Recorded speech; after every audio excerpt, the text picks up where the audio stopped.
பேர் அவர் 2 புருஷன்காரி. ஒரு புருஷனை கட்டுனா அவன் அந்த விஷயங்களுக்கு சரியாக வரலைங்கப்ப அவனை விட்டுவிட்டு ரெண்டாவதா ஒரு புருஷன் கட்டுனான். அவன் கூடயும் அவளுக்கு சரியாக வரலைன்னு தெரிஞ்சப்போ மூணாவதா ஒரு ஆளை சேர்த்துக்கிட்டாப்பா. அந்த மூணாவது ஆளை சேர்த்துக்கிட்டு அவள் இருந்துக்கிட்டு இருக்கப்போ இந்த கம்மாக்கரை ஓரம் தான் ஒரு நாள் வந்து அவள் இருந்தா. அப்போ வந்து இந்த 2 புருஷங்களுக்கும் விவரம் தெரிஞ்சு அவளை இன்னைக்கு ஏதாவது செஞ்சிடணும்னு 2 பேரும் சேர்ந்து வந்தாங்க. அவங்க 2 பேரும் வர்ற சத்தத்தை பார்த்து இவங்க இந்த இந்த புதருக்குள்ளேருந்து எந்திரிச்சவன் இந்த மூணாவது ஆள் பயந்துட்டு அவளை அப்படியே விட்டுட்டு ஓடி போயிட்டான். இவன் என்ன பண்ணிட்டா 2 புருஷங்களும் வர்றாங்க, அவங்ககிட்ட சிக்குனா செத்தோம்னு பயந்து போய் உள்ள தப்பி இந்த குளத்துக்குள்ளே விழுந்து செத்து போயிட்டா. அவள் தான் அதுக்கு அடுத்து இங்கிட்டு யாரும் வாட்ட சாட்டமாக ஆம்பளைய வந்தா விடுறதில்ல, உள்ளே இழுத்துட்டு கொண்டு போயிடுறா, கொன்று விட்றா, ஆள் கிடைக்காத அப்படின்னு அந்த குளத்தை பற்றிய ஒரு மர்ம கதையை இந்த ஆடு மேய்க்கிற நம்பி எடுத்து விட்றாரு. ஐயோ அப்படின்னு இந்த மாப்பிள்ளையில் ஒருத்தர் கேட்குறாரு.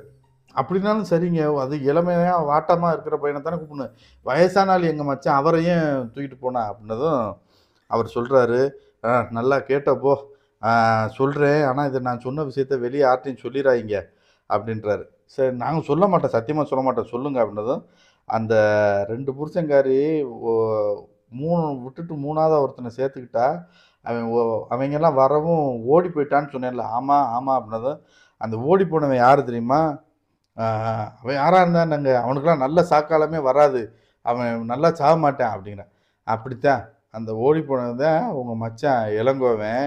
அவன் தான் அன்னைக்கு விட்டுட்டு ஓடி போனவன், இன்னைக்கு வகையாக மாட்டிக்கிட்டேன், உள்ளே இழுத்துட்டு போயிட்டா அப்படின்னதும் இவங்க ஒரே அழுதுகிட்டு இருக்கும்போது இந்த புதர்கள் குளத்தோரம் கரையோரம் புதர்லாம் இருக்கும்ல, அந்த புதர்களுக்கு பின்னாடி நின்று மறைஞ்சிருந்த அவங்க மச்சான் இளங்கோவன் சிரிக்கிறார். சிரிப்பு அவருக்கு அதுக்கு மேலே தாங்க முடியல. இம்புட்டு கதையை நீளமான கதையை கேட்டுட்டு சிரிப்பு தாங்க முடியாமல் தம்பி குதிச்சு வெளியே வந்துடுறாரு.